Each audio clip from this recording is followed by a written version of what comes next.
Beurre FM. Les grandes signatures du Ramadan. D'Hippocrate à Ibn Nafis, en passant par Avicenne, l'histoire de la médecine arabo-orientale, Kalsi Azaïs. Les médecins de l'islam ont donc largement préparé la Renaissance.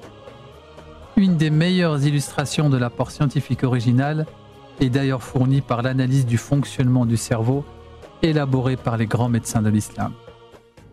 Ainsi, Avicenne a proposé dans son livre de la guérison de l'âme, ou métaphysique du Shifa, une théorie de la transmission en réseau, à travers les différentes localisations cérébrales, des impressions sensorielles qui alimenteraient les puissances de l'âme rationnelle. Perception, imagination, mémorisation, appréciation ou jugement. De son côté, Averroès, dans ses grands commentaires sur le livre de l'âme d'Aristote, a développé une théorie de l'intelligence qui débouche sur la proposition d'un intellect commun à toute l'espèce humaine. Ces théories d'Avicenne et d'Averroès sur le fonctionnement du cerveau vont beaucoup plus loin que tout ce qu'ont pu écrire les médecins, biologistes ou philosophes grecs de l'Antiquité. Mais alors, qui étaient Avicenne et Averroès ? Du 7e au 13e siècle de l'ère chrétienne, la civilisation de l'islam dite arabo-musulmane domina le bassin méditerranéen. Cet empire domina dès le haut Moyen-Âge, de l'Indus à l'Atlantique, englobant l'Iran oriental, la Perse, l'ancienne Mésopotamie, Irak, Syrie, Palestine, l'Égypte, la Libye, les pays du Maghreb et l'Espagne.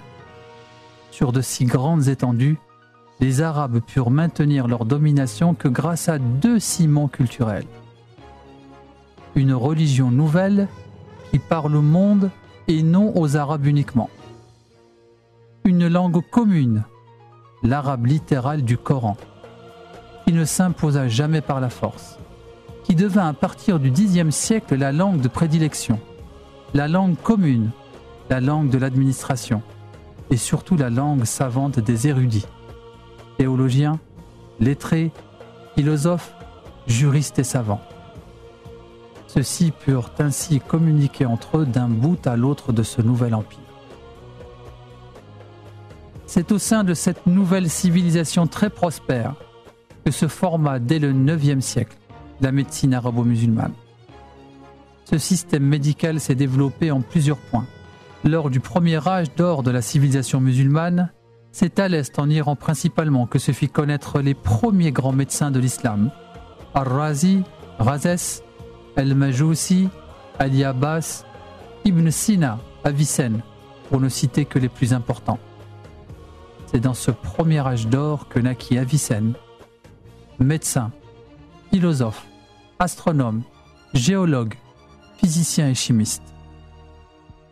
Abu Ali al-Husay ibn Abdullah ibn Sina est né le 7 août 980, soit le premier du mois de Safar, de l'an 370 de l'Hégire, à Khoraïmatan, petit village situé près de Bukhara, aujourd'hui en Ouzbékistan. À l'âge de 10 ans, il termine l'apprentissage du Coran et d'une grande partie des belles lettres, si bien que son entourage est surpris. Avicenne se révèle très jeune d'une intelligence hors du commun. À 10 ans, non seulement il maîtrisait le calcul indien et l'arbre philosophique de Porphyre, mais en plus il se lançait tout seul dans l'étude du très difficile traité d'astronomie de Ptolémée, l'Almageste. Voici ce qu'il écrit dans son autobiographie. « Tout problème que mon maître me proposait, je parvenais à le résoudre mieux que lui-même. Ainsi, j'appris de lui les parties évidentes de la logique. Puis, spontanément, je me mis à lire les commentaires, de sorte que je devins maître en logique.